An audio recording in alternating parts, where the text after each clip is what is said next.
कर्ण जी ने रात्रि में उस जब यात्रा के क्रम में लौट के अपनी जन्मभूमि आए, अपने खंडहर हो चुके घर में विश्राम किया। धुंधकारी सामने आया, बोले तू कौन है? मैं तेरा भाई धुंधकारी हूँ। अरे मैंने तो तेरे लिए गया जी में कितने श्राद्ध किए।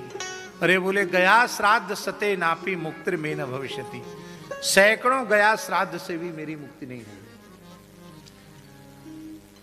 गया जी झारखंड में आता कि बिहार में आता है? बिहार में।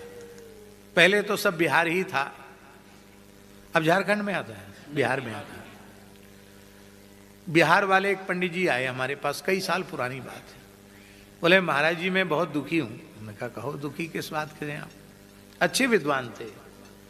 उन्होंने कहा हम इस बात से दुखी हैं कि पुराणों में गया जी का महात्म्य बहुत अधिक है। गया की भूमि पर पैर रख दो तो पितरों का उद्धार हो जाता है, और गोकर्ण जी से धुंधकारी कह रहा है कि गया 100 गया श्राद्ध करने पर भी मुक्ति नहीं होगी, तो फिर गया श्राद्ध की क्या महिमा? हमने कहा भाई हम तो क्या बताएंगे, आप इतने बड़े विद्वान हैं। बोले हमने तो बड़े बड़े जगत गुरुओं से, शंकराचार्यों से भी पूछा, लेकिन हमको समाधान नहीं हुआ। इतने बड़े लोगों से पूछा तो हम छोटे से व्यक्ति हम क्या समाधान करें? बोले नहीं, आप कुछ न कुछ समाधान कर सकते हैं। बताया।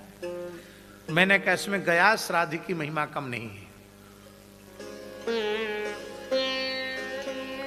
श्राद्ध जब किया जाता है तो जिस जीवात्मा के निमित्त श्राद्ध कर्म किया जाता है उसके नाम गोत्र का उच्चारण करके तब जलदान और पिंडदान किया जाता है। तो धुंधकारी को जलदान पिंडदान करते समय आत्मदेव के नाम गोत्र का उच्चारण किया जा रहा था, जबकि न तो वो उनके गोत्र का था न वो उनके कुल का था। तो श्राद्ध तो सभी किए जा रहे हैं, पर गलत पते पर चिट्ठी भेजोगे तो चिट्ठी कहां ठिकाने पर पहुंचेगी। इसलिए जो वर्ण संकरता के दोष से शून्य है वही पिंडदान जलदान का अधिकारी है। इसलिए लुप्त पिंडोदक क्रिया, ये गीता जी में चिंता व्यक्त की गई। किसी भी प्रकार की वर्ण संकरता परिवारों में नहीं आनी चाहिए। ये अंतरजातीय जो विवाह हैं वो अच्छे नहीं हैं। इससे आपका कुल धर्म चौपट हो जाएगा, आपके घर में वर्ण संकरता आ जाएगी। इससे बचना चाहिए।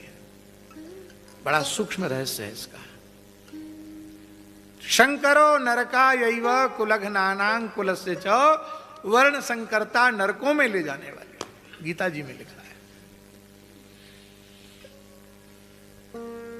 यदि दत्तक विधि से आत्मदेव ने धुंधकारी को पुत्र के रूप में लिया होता तो वो आत्मदेव के गोत्र से गोत्रित माना जाता। ना तो औरस पुत्र है, साक्षात पुत्र है, ना ही दत्तक पुत्र है, वो तो नाजायज है। तो कैसे वहां तक पिंडदान जलदान पहुंचेगा?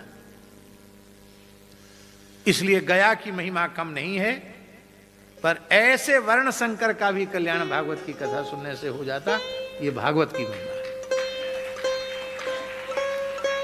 वो पंडित जी के आंख में आंसू भराए, बोले पूरा समाधान हो गया।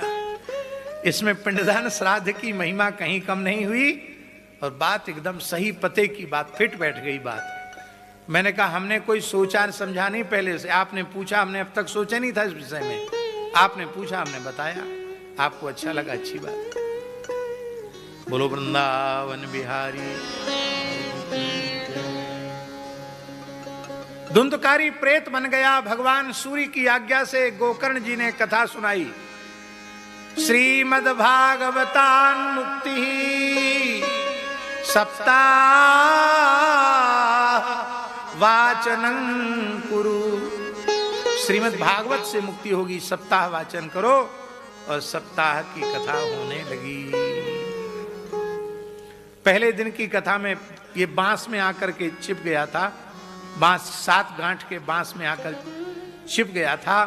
पहले दिन की कथा में पहली गांठ, दूसरे दिन की कथा में दूसरी, तीसरे दिन की कथा में तीसरी, चौथे दिन की कथा में चौथी, पांचवें दिन की कथा में पांचवी, छठे दिन की कथा में छठी, सातवें दिन की कथा में सातवीं ग्रंथि चट फटक टूट गई और धुंधुकारी दिव्य रूप धारण करके प्रकट हो गया।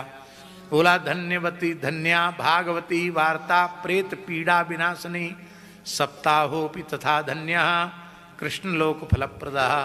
धन्य है भागवत की कथा जो प्रेत पीड़ा को नष्ट करने वाली है, और भागवत सप्ताह धन्य है जो प्रेत पीड़ा को नष्ट करने वाला है, कृष्ण लोक की प्राप्ति कराने वाला है।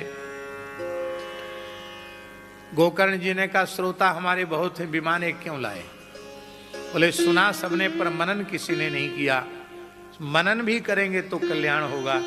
अब दूसरी कथा हुई, सबने श्रवण मनन निधिध्यासन किया और भगवान हजारों विमानों को लेकर प्रकट हुए और सब तुंगभद्रा नदी का स्पर्श कर करके विमानों में बैठकर भगवान के धाम को गए। पर गोकर्ण जी ने देह त्याग, सबको देह त्यागना पड़ा, गोकर्ण जी ने देह नहीं त्यागा। गोकर्णम तो समालिंग्य अकरोत स्वसदृशम बपू। गोकर्ण जी का आलिंगन करके भगवान ने उन्हें अपने जैसा बना दिया। इसका आशय क्या है? इसका आशय यह है कि गोकर्ण जी के जैसे निर्लोभ निष्काम वक्ताओं को भगवान अपना सर्वस्वभूत आलिंगन देते हैं। आलिंगन माने अपने आप को दे देते हैं। ये है, ऐसी कथा की दक्षिणा वक्ता को मिले तो जीवन धन्य बने। हम भगवान से यही प्रार्थना करते हैं, किसी न किसी कथा में तो आप रीझ करके वही दक्षिणा दें जो दक्षिणा आपने गोकर्ण जी को कृपा करके प्रदान की है। बोलो भक्तवत्सल भगवान की जय। हमारे महाराज जी कहते थे सब श्रोता विमान में बैठ के वैकुंठ गए और गोकर्ण जी भगवान की गोद में बैठकर वैकुंठ गए। सब श्रोता शरीर छोड़कर गए, ये सदेह वैकुंठ गए। ये कथा की महिमा है। यहाँ महात्म्य संपन्न होता है। स्कंद पुराणोक्त महात्म्य का सार ये है कि उद्धव जी ने कथा सुनाई और वज्रनाभ जी के सहित सबका भगवान की लीला में प्रवेश हुआ। आज प्रथम दिवस है, कम से कम एक श्लोक मंगलाचरण का बोलकर विराम करते हैं।